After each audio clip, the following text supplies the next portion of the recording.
अस्सलाम वालेकुम, मैं और बाब जहांगीर, आप देख रहे हैं प्रोग्राम बेवपार। आलमी मंडी में तेल की कीमतों में इजाफे ने एक हुकूमत को एक बार फिर मौका फराम कर दिया है कि मुल्क में पेट्रोलियम मसनूआत की कीमतों में फौरी इजाफा किया जाए। हम ये देखते हैं पीछे भी कि जब तेल की कीमत आलमी सतह पर कम होती है तो सस्ता तेल पाकिस्तान आते आते हफ्तों लग जाते हैं, मुकम्मल रिलीफ आवाम को नहीं मिलता। लेकिन जब तेल की कीमत बढ़ती है तो चंद घंटों में ही पाकिस्तान में इजाफा हो जाता है और बिल्कुल इसी तरह इस बार भी हुआ है। इस मौके से भरपूर फ़ायदा उठाते हुए हुकूमत ने न सिर्फ पेट्रोल बल्कि डीजल में लेवी में भी इजाफा कर दिया है और इसी के साथ साथ उन हुकूमती दावों ने भी दम तोड़ दिया है कि आलमी कीमतों में कमी का रिलीफ आवाम तक फौरी पहुंचाया जाएगा। जैसे ही कीमतें कम होंगी वो पूरा का पूरा रिलीफ पास ऑन किया जाएगा, क्योंकि पिछले 3 हफ्ते आलमी मार्केट में क्रूड ऑयल की कीमतें $68 से $72 फी बैरल के दरमियान रही हैं और ये वो सतह थी जब मशरिक़ वस्ता में कशीदगी नहीं थी और अमरीका और ईरान खित्ते में एक दूसरे के अहदाफ को निशाना नहीं बना रहे थे। यानी महीनों पुरानी कीमत वापस आई आलमी सतह पर, लेकिन पाकिस्तान में वो कीमत वापस नहीं आ सकी। आज जब खित्ते में कशीदगी की नई लहर ने आलमी तेल मंडी में 2 बड़े बेंचमार्क्स ब्रेंट और वेस्ट टेक्सास इंटरमीडिएट दोनों की कीमतों में इजाफा कर दिया है, तो हुकूमत ने एक लम्हे की देर नहीं लगाई और मुल्क में पेट्रोल और डीजल की कीमतों में फौरी तौर पर इजाफा कर दिया गया। इस वक्त पेट्रोल की फी लीटर कीमत में ₹13.18 फी लीटर इजाफे के साथ ₹310.71 पर इसको पहुंचा दिया गया है। फिर डीजल की कीमत में भी ₹13.80 फी लीटर इजाफा हुआ, जिसके बाद यह कीमत बढ़कर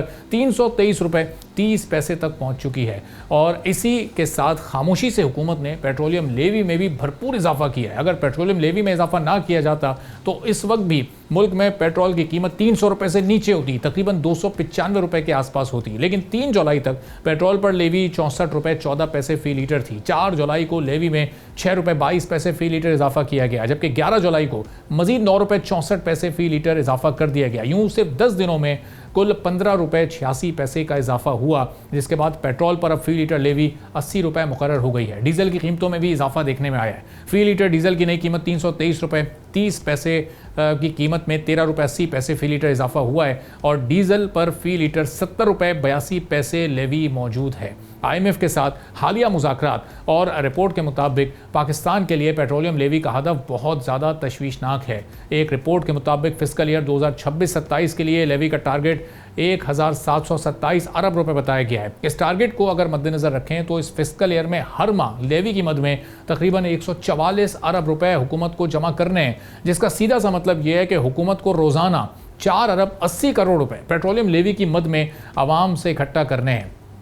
IMF ने पेट्रोलियम लेवी के हदफ के मुकाबले में पिछले साल के मुकाबले में 18% इजाफे की सिफारिश की है और आइंदा माली साल में लेवी ₹100 फी लीटर से ऊपर जाने का इम्कान एक बार फिर जाहिर किया जा रहा है। अब एक रिपोर्ट के मुताबिक पाकिस्तान ने IMF को अगले 5 साल के लिए पेट्रोलियम लेवी वसूलियों का प्लान भी दिया है, जिसके मुताबिक 2026-27 में 1638 अरब रुपए, 27-28 में 1787 अरब रुपए, फिर 28-29 में 1989 अरब रुपए और 29-30 में 2212 अरब रुपए का तखमीना भी दिया गया है। इसका सीधा सा मतलब ये है कि पेट्रोल और डीजल की कीमतों में उतार चढ़ाव अपनी जगह पर, इंटरनेशनल कीमतें अपनी जगह पर, लेकिन जब भी हुकूमत को ज़रा सी भी गुंजाइश मिलेगी वो लेवी में इजाफे से पेट्रोलियम मसनूआत की कीमतों को एक मखसूस लेवल पर लाकर स्टेबल कर देगी। और हालिया दिनों में हुकूमती प्लानिंग से नज़र भी आता है कि लेवल शायद अब पेट्रोल के लिए ₹300 फी लीटर से नीचे जाने का बिल्कुल भी नहीं है, चूँकि जब नीचे जाती है तो लेवी को इस अंदाज से बढ़ा दिया जाता है कि वो कीमत ₹300 के आसपास ही रहती है। अब हुकूमत की हिकमत अमली इस सिलसिले में है कि आगे रिलीफ कैसे आवाम को देना है या फिर बिल्कुल भी नहीं देना है, इस पर हम बात करेंगे। खुर्रम शहजाद साहब मुशीर वज़ीर ख़जाना है, हमारे साथ मौजूद हैं। खुर्रम साहब, बहुत शुक्रिया प्रोग्राम के लिए, आपने वक्त निकाला। हम देख रहे हैं कि एकदम से ₹13 का इजाफा, इससे पहले 2 हफ्तों में जब कमी की गई तो वो ना होने के बराबर कमी थी, ₹1.97, कभी उससे थोड़ी सी ज़्यादा। तो ये क्या इस वक्त हिकमत अमली है हुकूमत की आवाम को रिलीफ के हवाले से? बहुत शुक्रिया मुझे प्रोग्राम में लेने के लिए। मैं थोड़ा सा जो है वो जो फैक्ट्स हैं, जो असल सूरत हाल है वो आपके सामने रखता हूँ। देखें, आप 4 से 5 वीक्स पिछले देख लें आप, और आप देखें कितनी कमी की गई है पेट्रोल की कीमत में और डीजल की कीमत में। आपने ये कहा कि जी इससे पहले जब नीचे आई थी कीमतें तो कमी नहीं की गई या इतनी खातिर खा कमी नहीं की गई। मैं आपको नंबर्स बताता हूँ। देखें, जो डीजल की पाकिस्तान में ज़्यादा से ज़्यादा कीमत गई वो तकरीबन ₹520 के पास थी, ₹521 के पास थी पर लीटर। और ये पिछले 4-5 वीक्स के अंदर जैसे जैसे मुआहदा हुआ, जैसे जैसे तेल की कीमतें नीचे आई, तो गवर्नमेंट पाकिस्तान ने डीजल की कीमत घटा के 520 से 309 रुपए की थी।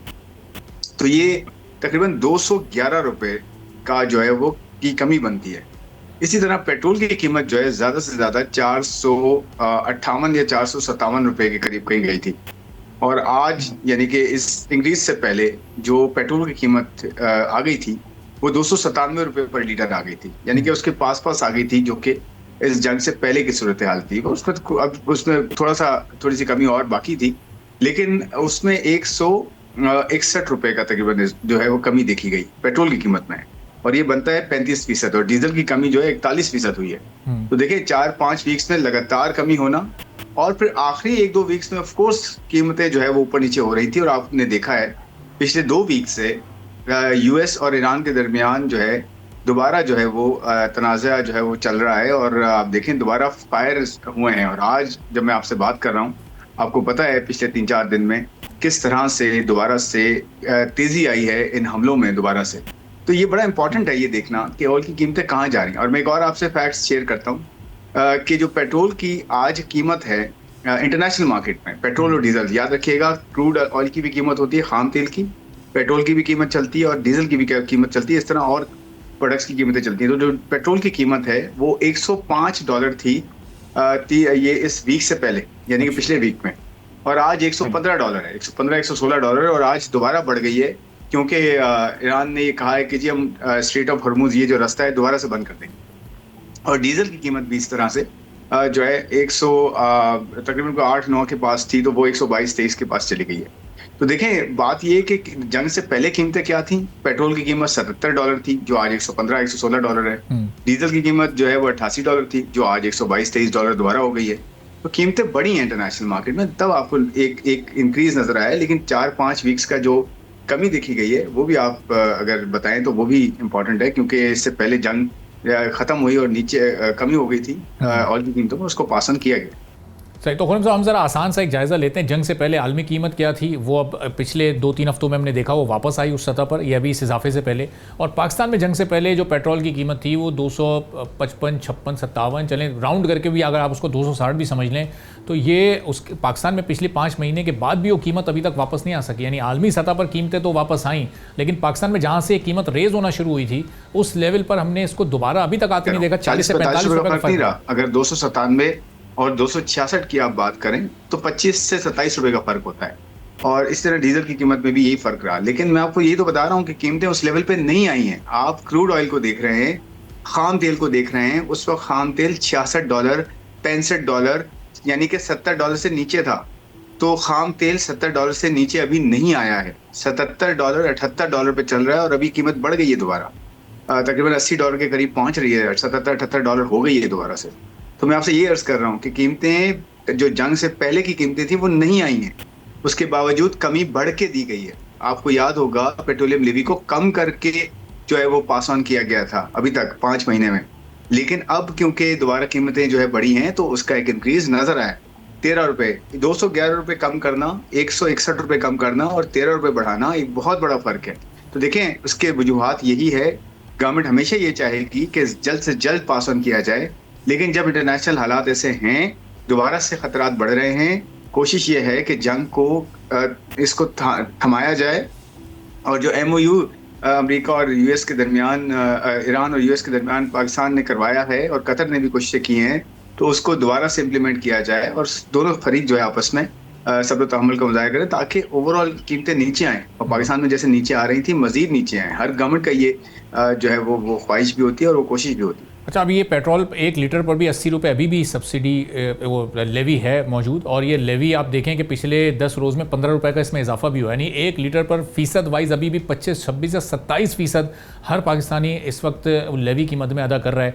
तो ये लेवी कम करके 80 से नीचे ला के थोड़ा सा रिलीफ नहीं आम लोगों को दिया जा सकता? देखिए अभी भी 70 रुपये है डीजल पे, 80 रुपये पेट्रोल पे अभी भी 70 रुपये है, 80 रुपये नहीं है, और डीजल पे 80 रुपये है। देखें आप इस चीज़ को ना भूलें कि 2 इसमें मैं आपको बताऊंगा चीज़ें कि आपको याद होगा जब जंग चल रही थी उसके 3 हफ्ते तक, पहले हफ्ते में एक कीमतों में इजाफा था पहले हफ्ते, उसके अगले 3 हफ्ते तक कीमतों में इजाफा नहीं किया गया था, और उसकी वजह ये थी कि उसके अंदर जो है पेट्रोलियम लेवी 80 रुपये दोनों पे, पेट्रोल पे और डीजल पे इनको जीरो कर दिया गया था। और अभी भी ये हुआ, लास्ट दो अगर आप चेंजेस देखें कीमतों में, तो उसमें भी जो पेट्रोलियम लेवी है उसे कम किया गया था। जो पेट्रोल के ऊपर लेवी थी वो 60 रुपए 66 रुपए हुई, तो पेट्रोल में आहिस्ता आहिस्ता जो है कमी थी, फिर उसको इंक्रीज किया गया था। लेकिन देखें ये फिर वही बात है, हम फंड प्रोग्राम में IMF के साथ जो ड्यूटीज और टैक्सेस है ना वो अपनी जगह हैं, वो जंग से पहले भी थे।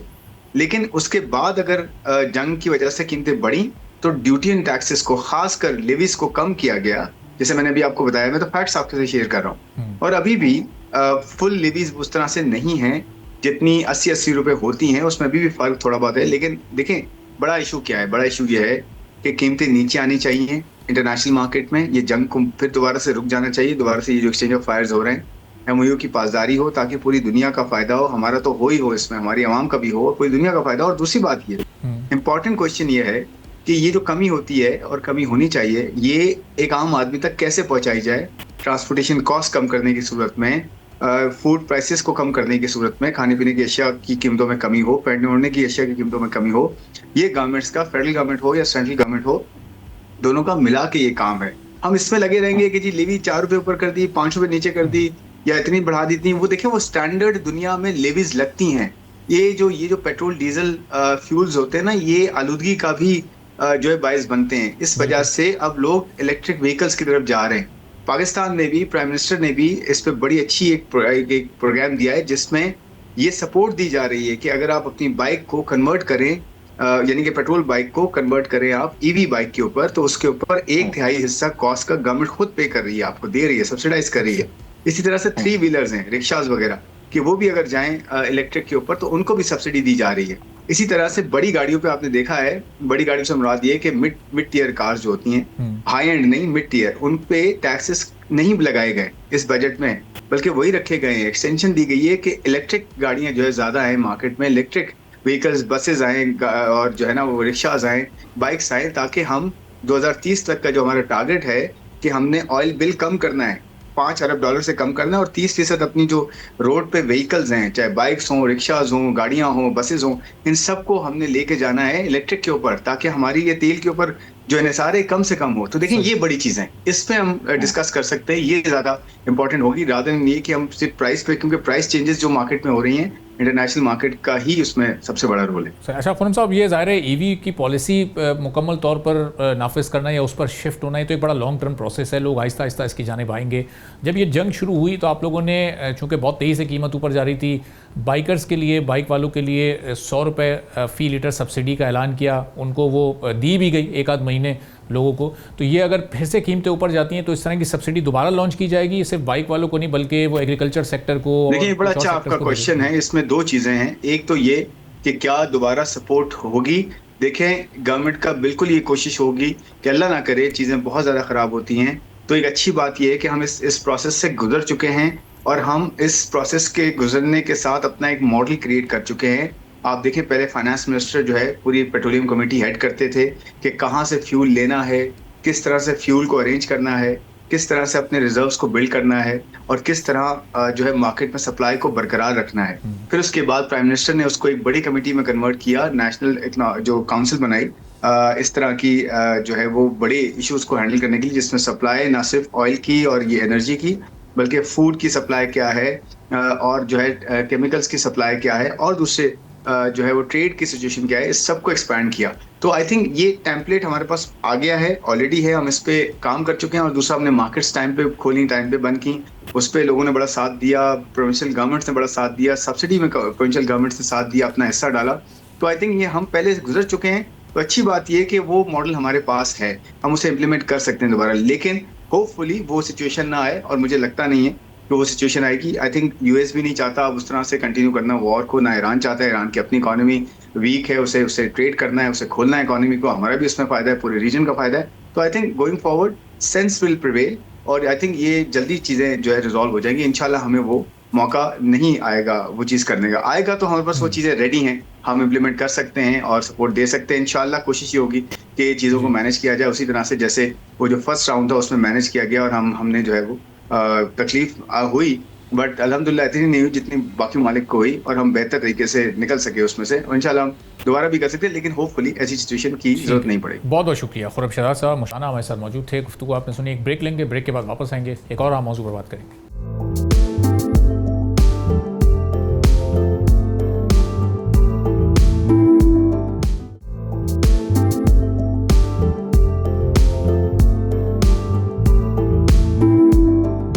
एक बार फिर आपको प्रोग्राम में खुशामदीद कहेंगे। पाकिस्तान की स्टॉक मार्केट में इन्वेस्टर्स की तादाद ने माली साल 2025-26 के दौरान एक नई तारीख रकम की और सिर्फ एक साल में नए इन्वेस्टर्स के अकाउंट्स में 48% इजाफा रिकॉर्ड किया गया, जो पाकिस्तान के कैपिटल मार्केट के लिए एक बहुत ही अहम संग मील करार दिया जा रहा है। कुछ स्टैटिस्टिक्स भी आपके सामने रखते हैं। यकम जुलाई 2025 तक इन्वेस्टर अकाउंट्स की तादाद 3,92,000 के करीब थी, जो 30 जून 2026 तक 5,83,000 से भी तजावुज कर चुकी है। यानी अगर ये 11-12 दिन भी आप लगा लें, इसमें ऐड कर लें, तो ये 6 लाख के अब बहुत करीब पहुंच चुकी है।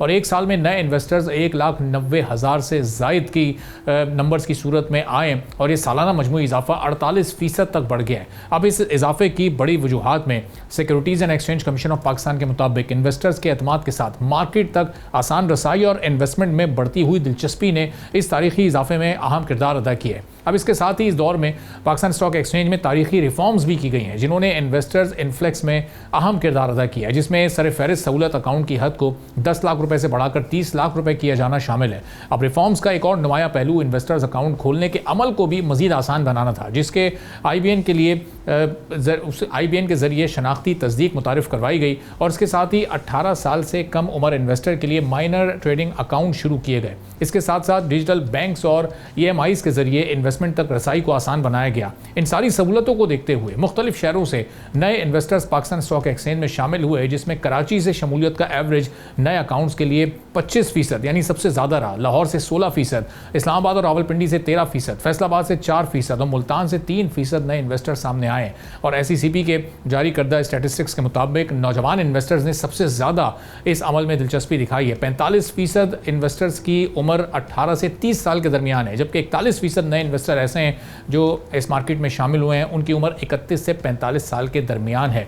तो पाकिस्तान स्टॉक एक्सचेंज के रिफॉर्म्स में SECP का फोकस इन्वेस्टमेंट्स को मज़ीद आसान बनाने के साथ साथ मज़ीद नए सिस्टम्स को तेज़ और ज़्यादा एक्साइटेड बनाना भी है, एक्सेसिबल बनाना भी है, जिसके लिए डिजिटल इनोवेशन और इन्वेस्टर फ्रेंडली रिफॉर्म्स को इंट्रोड्यूस करवाना इस वक्त बहुत ज़्यादा ज़रूरी काम SECP बेहतर तरीके से कर भी रहा है। अब जो नए इन्वेस्टर्स हैं उनका इंटरेस्ट इस वक्त किन सेक्टर्स में, किन स्टॉक्स में, और ये सरमायाकारी कितनी महफूज है और ग्रो कितनी कर सकती है, इस पर हम बात करेंगे अब्दुर्रहमान नजम साहब से। स्टॉक एंड इन्वेस्टमेंट एक्सपर्ट हैं, हमारे साथ मौजूद हैं। अब्दुर्रहमान नजम साहब, बहुत शुक्रिया प्रोग्राम के लिए आपने वक्त निकाला। अब ये 1,90,000 लोग एक ही साल में स्टॉक में नए इन्वेस्टर के तौर पर आए, तो ये ट्रेंड अब बढ़ रहा है स्टॉक की। अब लोगों में अवेयरनेस आती जा रही है कि ये बड़ी एक महफूज सरमायाकारी है जिसमें आपकी इन्वेस्टमेंट ग्रो भी करती है साथ साथ।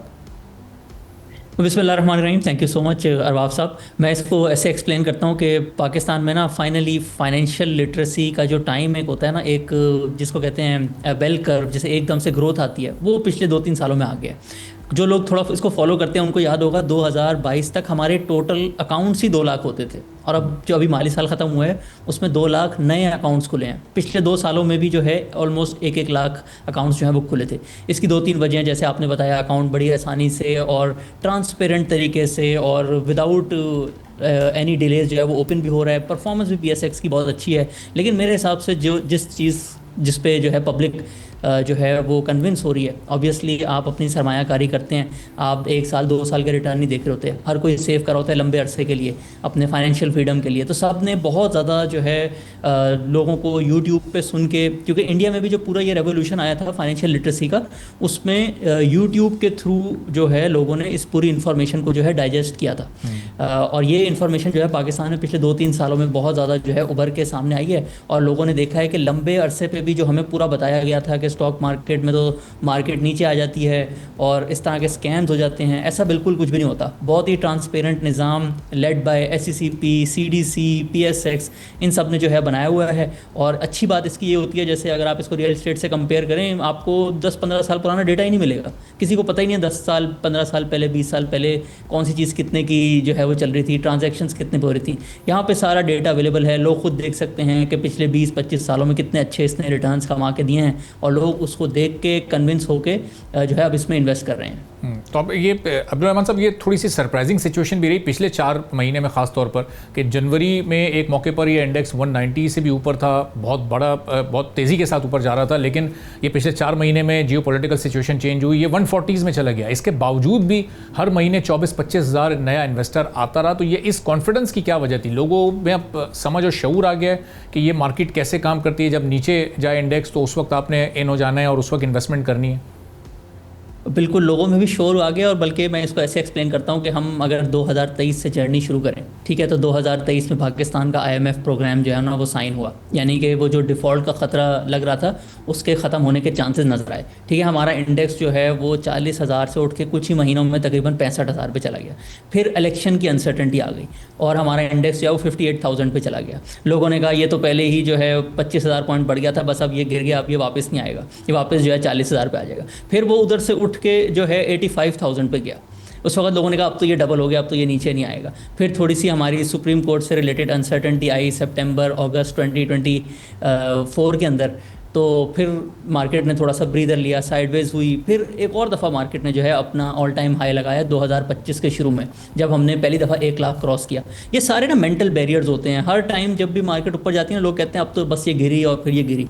फिर हमने सारा देखा, इंडिया के साथ भी पाकिस्तान की कॉन्फ्लिक्ट भी हुई, पहले ईरान और इजराइल की वॉर जो 2025 में हुई थी उसमें भी हुई, लेकिन उसके बाद भी मार्केट ने रिकवर करके ऑल टाइम हाइज लगाए, क्योंकि लोगों को समझ आ गया है कि लॉन्ग टर्म में बिजनेसमैन जो हैं वो ज़्यादा प्रॉफिट कमाते हैं। तो ये आप जब भी देखेंगे ना, जब भी मार्केट थोड़ी सी करेक्टिव फेज़ में जाएगी, तो लोगों ने ये जो पूरा रुझान देखा है पिछले 2-3 सालों का, उनको अब ये समझ आ गया है कि ये मार्केट अभी भी जो है अपनी वैल्यू के हिसाब से बड़ी कम वैल्यू पे है। क्योंकि हम हिस्टोरिकली भी देखें, पाकिस्तान की इकॉनमी की परफॉर्मेंस इतनी अच्छी नहीं है, लेकिन फिर भी हमारी स्टॉक मार्केट जो है वो एवरेज 8-9 पी रेशो पर ट्रेड करती है। तो अभी जब ये बहुत बड़ी जंग हुई थी और ये क्राइसिस आया था, ऑयल प्राइसेस दुनिया में कितनी महंगी हो गई थी, पाकिस्तान की इकॉनमी में भी अफेक्ट आता है इसका, तो हमारी जो स्टॉक मार्केट है वो तकरीबन 6.5-7 पी रेशो पे आ गई थी। और लोगों ने जो है इस चीज़ को कैच किया और देखा कि ये अनसर्टेनिटी जो है, ऑब्वियसली जंगें जो हैं बहुत ज़्यादा टाइम जो है लास्ट नहीं करती, इन्होंने ख़त्म होना ही होता है, या अनसर्टेनिटी ने ख़त्म होना है। तो फिर लोगों ने इस अपॉर्चुनिटी का फ़ायदा उठा के, जब हम 145,000 150,000 तक थे, तो वहाँ से लोगों ने इस अपॉर्चुनिटी का फ़ायदा उठाया। और इसमें हर तरह के लोग जो है वो इससे फ़ायदा उठा रहे हैं। रिटेल इन्वेस्टर्स भी फ़ायदा उठा रहे हैं। इवन मैं आपको बताऊँ, जो कंपनी स्टॉक मार्केट पे लिस्टेड हैं, उनके पास भी जो एक्स्ट्रा कैश पड़ा होता है वो भी स्टॉक मार्केट में इन्वेस्टमेंट कर रहे होते हैं। तो जब ये सारा डेटा पब्लिकली अवेलेबल होता है, लोगों का कॉन्फिडेंस बढ़ता है और उनको नज़र आता है कि वाकई में मुझे रिटर्न्स भी मिल रहे हैं, मेरा जो पूरी इन्वेस्टमेंट है उसका रिकॉर्ड भी मैं डिजिटली जो है अपने पास रख सकता हूँ, मेरे साथ कोई स्कैम नहीं होगा, इस तरह की चीज़ें नहीं होंगी कि मैंने एक चीज़ ली हुई थी 2 साल बाद पता चला वो तो पेपर ही जो है वो जाली था और रिकॉर्ड में मेरा नाम नहीं आ रहा। तो इस तरह की कोई चीज़ होती नहीं है। पूरा डिजिटल निज़ाम जो है वो अच्छा बना हुआ है। ट्रांसपेरेंसी, परफॉर्मेंस और ईज़ ऑफ ओपनिंग अकाउंट, ये ट्रियो है जिसकी वजह से लोगों का कॉन्फिडेंस जो है वो पाकिस्तान स्टॉक मार्केट में बढ़ता जा रहा है। सही। अच्छा अब्दुल रहमान साहब, ये पिछले 1-1.5 साल में हम देखें तो स्टॉक के अलावा गोल्ड में भी बहुत ज़्यादा लोगों ने इन्वेस्टमेंट की, उसमें ट्रेडिंग भी लोग करना चाहते हैं। शॉर्ट टर्म पर लोगों ने इन्वेस्टमेंट करके प्रॉफिट कमाया भी है, लेकिन आजकल थोड़े से ज़रा मुश्किल में। तो ये गोल्ड वाली ट्रेडिंग या इन्वेस्टमेंट ये किस हद तक सेफ़ है? क्योंकि एक अपवर्ड ट्रेंड चल रहा था तो बड़ी सेफ़ लग रही थी, लेकिन ये पिछले 3-4 महीने में हमने देखा कि 6.25 लाख से वापस 4.25 लाख, तो अब लोगों ने 5 लाख 5.25 लाख पर ख़रीदारी की, वो अब बड़े मुश्किल में परेशान है। उनके लिए अभी क्या स्ट्रेटजी हो सकती है? गोल्ड और सिल्वर भी इसी तरह की एक ग्रोइंग मार्केट है जो आगे अपवर्ड ट्रेंड में दोबारा जाएगी? देखिए, इसको अभी हम जैसे माली साल ख़त्म हुआ ना, अगर हम इसमें रिव्यू करें तो जो हमारी स्टॉक मार्केट थी ना, उसने तकरीबन 40 से 45% रिटर्न कमा के दिया हमारे इंडेक्स ने। इसी टाइम में गोल्ड का रिटर्न जो है ना वो काफ़ी ज़्यादा कम था। और तीसरा, जो लोगों के पास ऑप्शन होता है कि बैंकों में पैसा रख लें या नेशनल सेविंग्स का कोई सर्टिफिकेट ख़रीद लें, तो इन तीनों के बीच में जो है ना लोग डिसाइड कर रहे होते हैं, या जिसके पास थोड़ी सी ज़्यादा इन्वेस्टमेंट होती है वो फिर प्रॉपर्टी की तरफ जाता है। सो गोल्ड की केसेस में भी अभी जैसे थोड़ी सी इसमें करेक्शन आ रही है, लेकिन जो पूरा ओवरऑल एक US और चाइना के बीच में ट्रेड वॉर चल रही है और एक्सपेक्टेड है पूरा, अगर आप ग्लोबल डेटा देखें तो ऐसे 70-80 सालों बाद एक न्यू वर्ल्ड ऑर्डर जो है वो बनता है, और वो ड्यूरेशन जो है ना पूरी दुनिया में पूरी हो चुकी है। तो इस वजह से 1-2 महीने के लिए नहीं, 1-2 साल के लिए भी नहीं, अगले 4-5 सालों के लिए ना गोल्ड की आउटलुक भी अच्छी है। आप अगर पूरा 20-25 साल का डेटा भी देखेंगे ना पाकिस्तान में, तो number 1 asset class stock market है, दूसरे नंबर पे गोल्ड आता है। और ये ना पाकिस्तान के इन्वेस्टर्स के लिए, पाकिस्तान के आम सिटीजन के लिए best asset class second number पर इसलिए आ जाती है क्योंकि ये आपको एक हेज भी प्रोवाइड कर देती है। जब भी हमारी इकोनॉमी लेट से उसके रिजर्व्स कम होते हैं और थोड़े सालों बाद थोड़ी बहुत अगर डीवैल्यूएशन होती है, तो उस टाइम पे गोल्ड जो है वो आपको डीवैल्यूएशन से भी प्रोटेक्ट कर लेता है। तो इन दोनों के कॉम्बिनेशन जो है ना, ज़्यादातर परसेंटेज आपकी स्टॉक मार्केट में होनी चाहिए, क्योंकि उसमें बिजनेसमैन अपना बिजनेस बढ़ा रहे होते हैं, ग्रोथ हो रही होती है, और गोल्ड जो है वो आपको एक तरह से प्रोटेक्शन प्रोवाइड कर रहा होता है। तो मैं सबको ऐसे रेकमेंड करता हूँ कि आप ना तकरीबन जितनी आपकी नॉलेज है उसके हिसाब से तकरीबन 30 से 50% जो आपकी सेविंग्स है ना वो स्टॉक मार्केट में इन्वेस्ट किया करें, और 15 से 20% जो है ना वो गोल्ड में इन्वेस्ट किया करें। बाकी जो हमारे ट्रेडर हजरात हैं वो भी इस चीज़ को समझते हैं कि आजकल गोल्ड की प्राइस जो है वो थोड़ी कम हुई है, हो सकता है थोड़ी सी और कम हो जाए, बट अब इसका करेक्टिव फेज जो है वो मोस्ट प्रॉब्ली ख़त्म होने की तरफ आ रहा है, और इसमें भी स्लोली ग्रेजुअली जो है वो रिकवरी आएगी। लेकिन मेरे हिसाब से अभी भी अगला जो माली साल शुरू हुआ है FY27, उसमें फिर जो नंबर 1 एसेट क्लास होगी वो स्टॉक मार्केट ही होगी, क्योंकि हमारी इकोनॉमी के आउटलुक, हमारी कंपनीज़ के जो टैक्सेस कम हुए हैं, सुपर टैक्स कम हुआ है बजट में, और जिस तरीके से ये जो ईरान US कॉन्फ्लिक्ट है आहिस्ता आहिस्ता जो है वो टेम डाउन हो रही है, ऑयल प्राइसेस कम हो रही हैं, तो इससे जो है स्टॉक मार्केट के अच्छी परफॉर्मेंस के चांसेस ज़्यादा बढ़ जाते हैं। सही। अच्छा, मासेस लेवल पर ज़ाहिर है चूँकि लोगों में अवेयरनेस अभी भी बहुत ज़्यादा आई है, लेकिन अभी भी बहुत सारे लोग ऐसे हैं जो कि जिनके लिए बड़ा आसान होता है वो किसी भी ज्वेलर के पास जाएँ, गोल्ड या सिल्वर खरीदें और उसको सेव कर लें और फिर उसकी कीमत बढ़ने का इंतजार करें, एज़ कम्पेयर टू जब हम स्टॉक मार्केट से उसको कंपेयर करते हैं तो वहाँ कॉम्प्लिकेशन ज़ाहिर आम लोगों के लिए, सादा लोगों के लिए भी थोड़ी ज़्यादा हैं।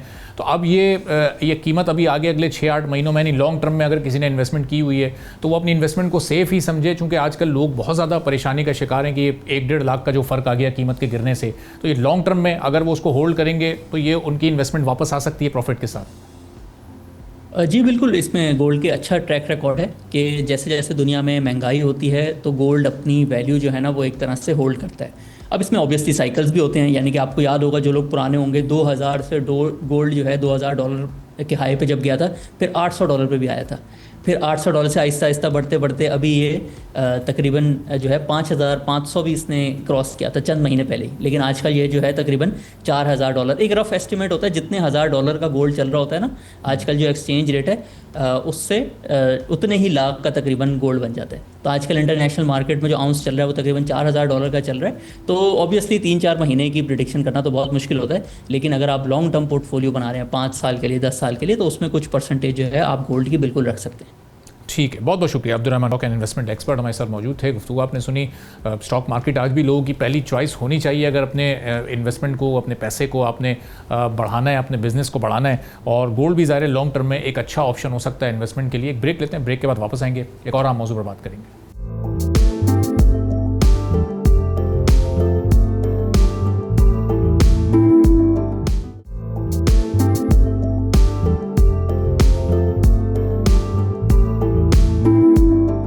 एक बार फिर आपको प्रोग्राम में खुशामदीद कहेंगे। पाकिस्तान में महंगी बिजली के साथ बढ़ते बिजली के बिल्स ने आवाम को मजबूर कर दिया है कि वो सस्ते चाइनीज सोलर पैनल्स को खामोशी से अपनाएं, और इस वजह से अब जो नंबर सामने आ रहे हैं वो माली साल 2024 में पाकिस्तान ने 17 गीगावाट के सोलर सिस्टम्स इंपोर्ट किए हैं, जो 2023 के मुकाबले में डबल है ये तादाद। अब इसके साथ ही पाकिस्तान इस वक्त दुनिया का तीसरा बड़ा सोलर पैनल इंपोर्ट करने वाला मुल्क बन गया। तो यहाँ पर एक सवाल ये भी पैदा होता है कि जब इतनी ज़्यादा खपत है सोलर पैनल्स की, तो फिर यहाँ लोकल मैन्युफैक्चरिंग का आगाज़ क्यों नहीं किया जा रहा ताकि ये पैनल्स और भी सस्ते हो सकें। अब वजारत खजाना और मिनिस्ट्री ऑफ क्लाइमेट चेंज की मुश्तरका क्लाइमेट प्रॉस्पेरिटी प्लान रिपोर्ट के मुताबिक हुकूमत अब एनर्जी के सेक्टर में बड़े पैमाने पर रिफॉर्म्स चाहती है ताकि सर्कुलर डेट कम हो और फिर बिजली सस्ती की जा सके। इसके साथ इंपोर्टेड फ्यूल पर भी रिलायंस कम हो ताकि इंपोर्टेड जो इस वक्त पाकिस्तान के ऊपर जो बोझ है इंपोर्ट बिल का वो भी कम हो। अब रिपोर्ट के मुताबिक हुकूमत का टारगेट है कि 2030 तक बिजली में 60% हिस्सा क्लीन एनर्जी का हो, 2035 तक 50% बिजली रिन्यूएबल जराए से पैदा की जाए, जबकि 2040 तक ये हिस्सा 95% तक पहुंचाया जाए। और इसी मंसूबे के तहत 2035 तक 14,000 मेगावाट पुराने और महंगे फॉसिल फ्यूल पावर प्लांट्स को बंद या फिर तब्दील कर दिया जाए। अब बिजली की सप्लाई और डिस्ट्रीब्यूशन में नुकसानात 19% से कम करके सिर्फ 8% तक लाने का टारगेट भी रखा गया। और इसके अलावा 2035 तक तमाम गवर्नमेंट सेकेंडरी स्कूल्स की छतों पर सोलर सिस्टम लगाने की भी तजवीज़ शामिल है। अब एक रिपोर्ट ऐसी भी सामने आई है जिसके मुताबिक महंगे पावर परचेज एग्रीमेंट्स के साथ बढ़ते कैपेसिटी पेमेंट्स और महंगे इंपोर्टेड फ्यूल के अलावा करेंसी के उतार चढ़ाव ने बिजली की कॉस्ट और सर्कुलर डेट को खतरनाक हद तक बढ़ा दिया। अब इस पूरी सूरत हाल में सोलर पैनल्स इस वक्त हमारे लोगों के लिए कितने कारआमद साबित हो सकते हैं, उनकी कॉस्ट को कैसे कम कर सकते हैं, कितने पब्लिक फ्रेंडली हैं, और फिर इंपोर्टेड सोलर पैनल्स पर जो इस वक्त इन्हिसार है वो कैसे आने वाले दिनों में कम हो सकता है। अगर यहाँ पर इतनी ज़्यादा डिमांड है तो पाकिस्तानी सोलर पैनल्स अभी तक उस लेवल के बनाए जा रहे हैं या बेचे जा रहे हैं, इस पर हम बात करेंगे। असनाद खान साहब, senior vice chairman Pakistan solar association के हमारे साथ मौजूद हैं। बहुत शुक्रिया असनाद साहब, प्रोग्राम के लिए आपने वक्त निकाला। अब ज़ाहिर है सोलर एनर्जी इस वक्त जो ग्रिड एनर्जी हमारी उससे तो बहुत ज़्यादा सस्ती है, लेकिन ये बताइएगा कि इंपोर्टेड पैनल्स पर हमारा बहुत इन्हिसार है, हम तीसरा बड़ा मुल्क सोलर पैनल्स इंपोर्ट करने वाला बन गए हैं, तो ये लोकल मैन्युफैक्चरिंग मज़ीद सस्ते पैनल्स की तरफ कुछ सोच विचार जारी है? जी अस्सलाम वालेकुम, बहुत शुक्रिया आपका।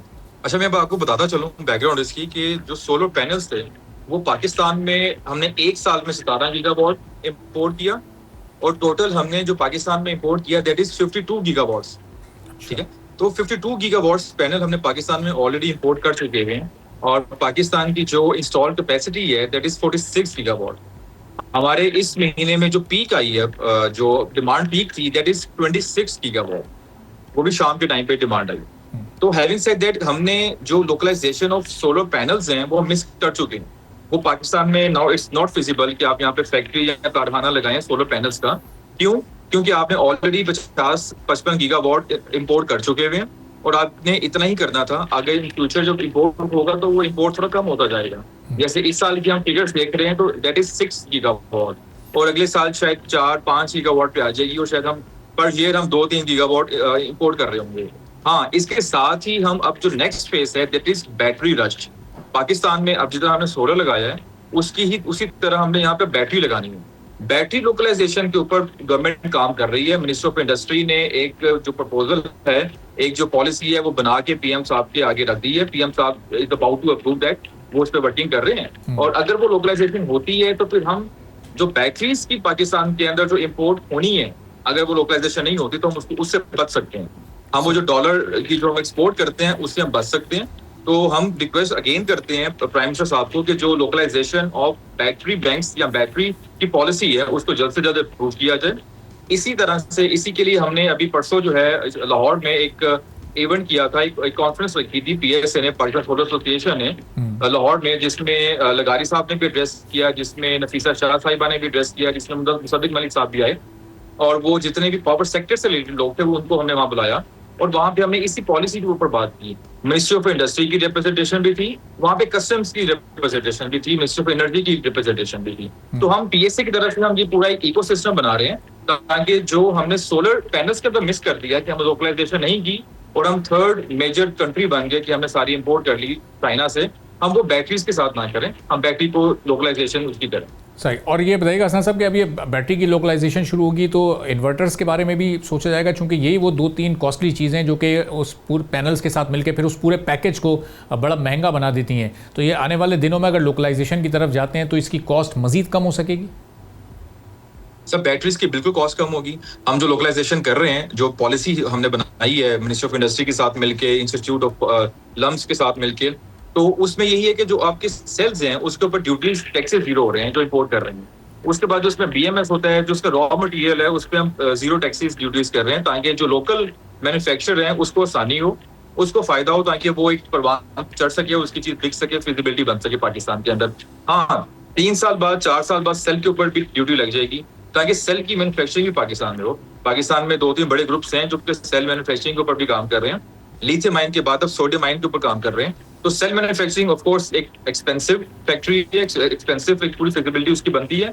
तो वो कुछ एक हम भी कोशिश कर रहे हैं कि उसको एक नेशनल प्रोजेक्ट बनाया जाए, क्योंकि पाकिस्तान में हर बंदा सेल मैन्युफैक्चरिंग नहीं कर सकता, ना कि लोकल कंपनी कर सकती है। तो उसको गवर्नमेंट को साथ उसका देना पड़ेगा, उसके बाकी मिनिस्ट्रीज को उसको साथ देना पड़ेगा, उसको स्टेट बैंक्स या उसको बैंकिंग चैनल को भी साथ देना पड़ेगा, ताकि सेल मैन्युफैक्चरिंग पाकिस्तान के अंदर स्टार्ट की जाए। सही। अच्छा, पिछले 2 सालों में चूंकि बहुत ज़्यादा पब्लिक डिमांड रही है पैनल्स को लेकर, इन बैटरीज को लेकर, पूरे सिस्टम्स भी लोगों ने इंस्टॉल करवाए हैं, कुछ लोगों ने खाली प्लेट्स भी यूज़ किए हैं और अभी भी कर रहे हैं। तो ये डिमांड अभी भी पिछले 2 साल की तरह ऊपर ही जा रही है, या अब इसमें थोड़ी सी कमी आई है, या सीज़न वाइज से बढ़ जाती है और फिर ज़रा ठंडा मौसम आता है तो उसमें कम हो जाती है?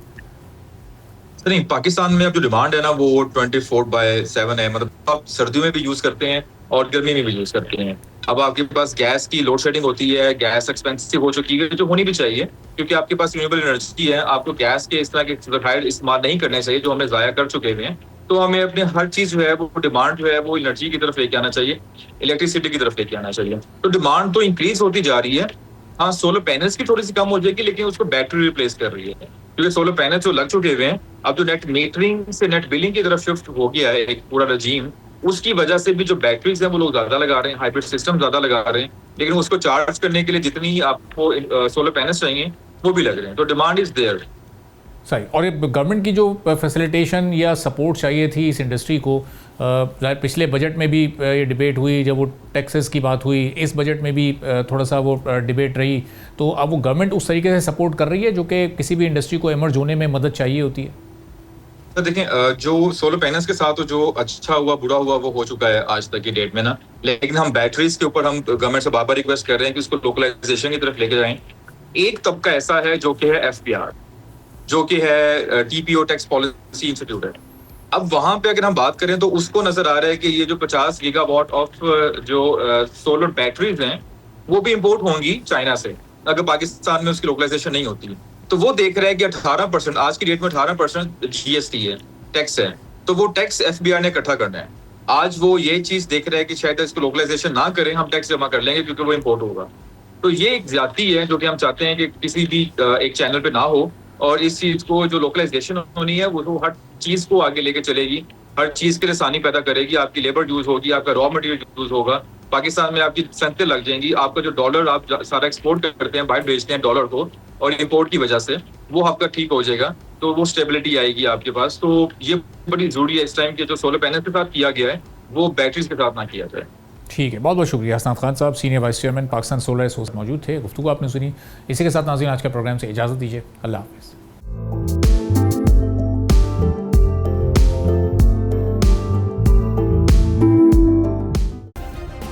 सब्सक्राइब करें और बेल दबाएं ताकि कोई खबर रह न जाए।